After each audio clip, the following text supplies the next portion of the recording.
So this is a back, guys, and we're gonna focus on the main big muscles of the back, because these are the superficial muscles. As you can see, the ones which we can see through the skin, these are mainly the upper back, that is the traps, and the rear delts and your lats, and then there's the lower back.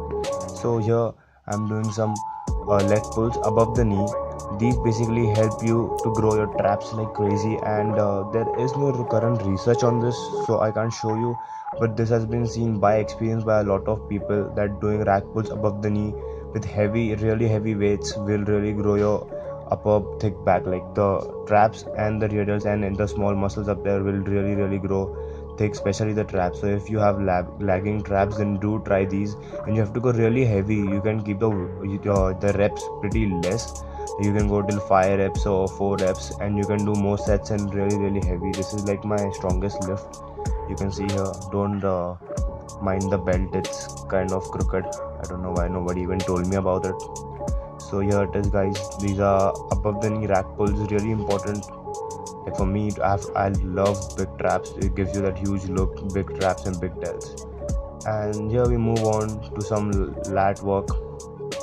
People don't remember this, or people just ignore the fact that lat pull downs are a compound movement. They are not an isolation, so you should be going heavy on them. I've seen a lot of people just go very light, and that's not the way it should be done. So as you can see, I'm leaning back a bit of a lean will help you engage the lat a lot more. I'll put the study on the screen right now, and you can see my position of my hand is just a bit more than the shoulder width.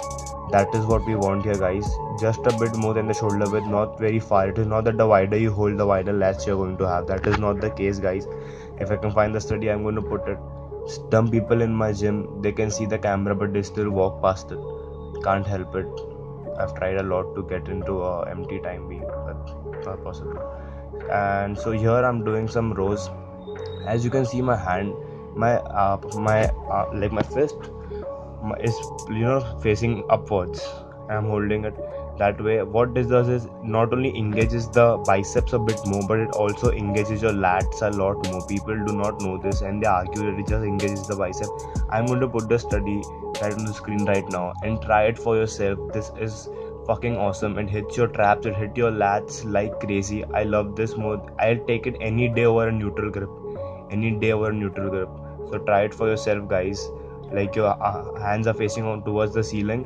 I don't want to get too scientific with it.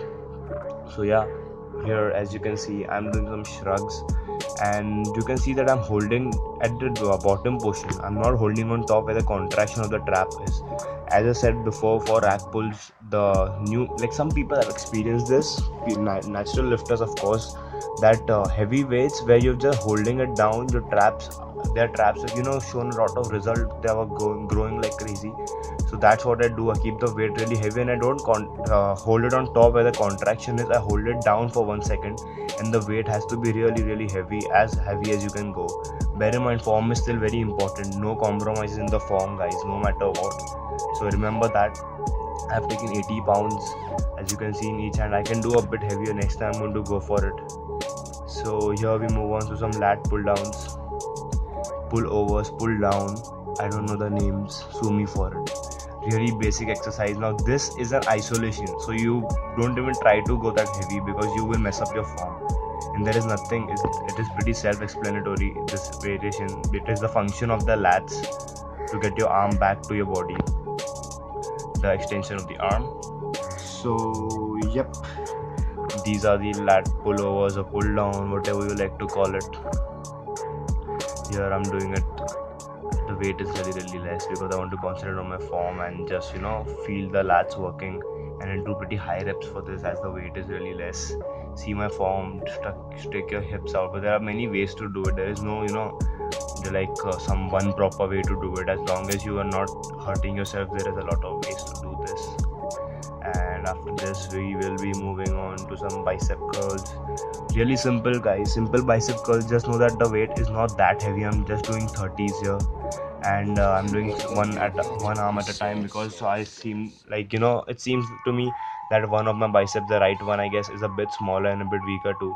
So and I'm doing probably 10 reps. You know what happened? What happens all the time whenever I'm ready to record and I'm recording, I always forget to count my reps and I'm just into the recording shit, like, no, nothing should be missed and all. Remember one thing, that when first of all, I'm taking it all the way on top, full range of motion with this one, and I'm trying to get my pinky twisted.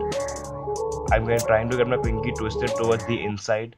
What that will do is activate the biceps a bit more, a bit of more supination. That's what it will do, and it will activate the bicep a bit more. It may not seem like a big deal, but in the long run, it does help because you're just hitting the bicep a bit more at the top of the range of motion. So yeah, I did 2 sets with the. No, I did 3 sets. Yeah, I just keep forgetting it. I'm such a forgetful ass. So I did 3 sets with these, and I just recorded 2, of course.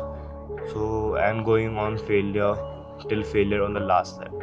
Here I'm doing some, I don't know the name. I think it's Beijing cable flies. I don't remember the name, but it's basically self-explanatory. You're putting your arm in the like hyper-extended position, and so that you're getting a good stretch in your biceps. Really helps isolate the weight is pretty low, as you can see there. Very simple exercise, and I'm ending it with some.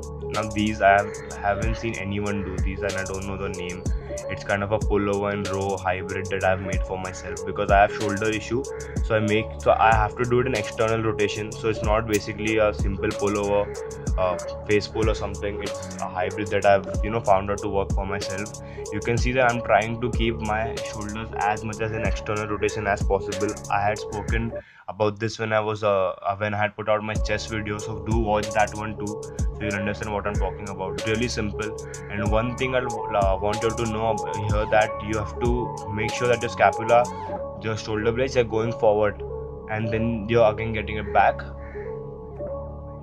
Basically the protraction and the retraction of your scapula. So when you go forward, you let your scapula protract and then you retract in scientific terms. So that is it, guys. And if you all have any queries, as I've said before, you can hit me up on my social media, any questions, and I'll see you guys in the next one. Peace.